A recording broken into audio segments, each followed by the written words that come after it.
আসসালামু আলাইকুম। প্রিয় দর্শক, আজকের ভিডিওতে আমরা জানাবো যেসব মহিলা অথবা পুরুষ ভাত খাওয়ার সময় প্লেটের উপর লবণ রাখেন তাহলে কি হয় সেই বিষয়টা আপনাকে আজকে জানাবো। ভিডিওটি শেষ পর্যন্ত দেখুন, শেষ পর্যন্ত দেখলে আপনি চমকে যাবেন, তাই অবশ্যই না টেনে শেষ পর্যন্ত দেখবেন। প্রিয় দর্শক, ভাত খাওয়ার সময় যদি আপনি প্লেটের উপর লবণ রাখেন তাহলে এই ভিডিওটি না দেখলে বড় ভুল করবেন।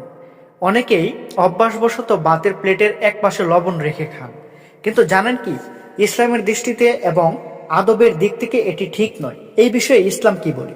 হাদিস ও ইসলাম আদব অনুযায়ী খাবারের প্রতি সম্মান দেখানো ফরজ আদবের অংশ।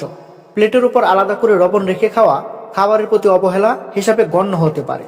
আরও একটি বিষয় হচ্ছে, অনেক আলেম বলেন এভাবে লবণ রেখে খাওয়াকে কিছু কুসংস্কার ও অশুভ অভ্যাসের সাথে যুক্ত করা হয়, যা একজন মুসলমানের জন্য পরিহার করা উচিত।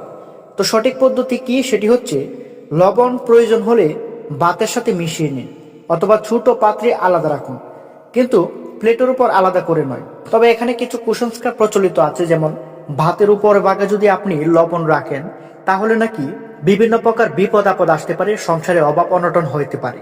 তো এই কথাটি কিন্তু সঠিক নয়, কারণ আপনার আমল দ্বারা আপনার ভাগ্য নির্ধারণ করা হয়। আপনি যদি ভালো আমল করেন তাহলে আল্লাহ রাব্বুল আলামিন আপনার সংসারে বরকত বাড়িয়ে দেবেন। প্লেটের উপরে লবণ রাখলেন কি রাখলেন না এটা গুরুত্বপূর্ণ নয়। তাই সব কুসংস্কার থেকে দূরে থাকবেন এবং সঠিকটা জানার চেষ্টা করবেন। ছোট ছোট আদবই একজন মুসলমানকে আল্লাহর কাছে প্রিয় করে তোলে। তাই আজ থেকেই খাবারের সুন্নত ও আদব মেনে চলুন। ভিডিওটি ভালো লাগলে লাইক দিন, পরিবার ও বন্ধুদের সাথে শেয়ার করুন। ইসলামিক চেতনা পেতে চ্যানেলটি সাবস্ক্রাইব করুন। আল্লাহ আমাদের সবাইকে সঠিক বুঝ দান করুক। আসসালামু আলাইকুম। আল্লাহ।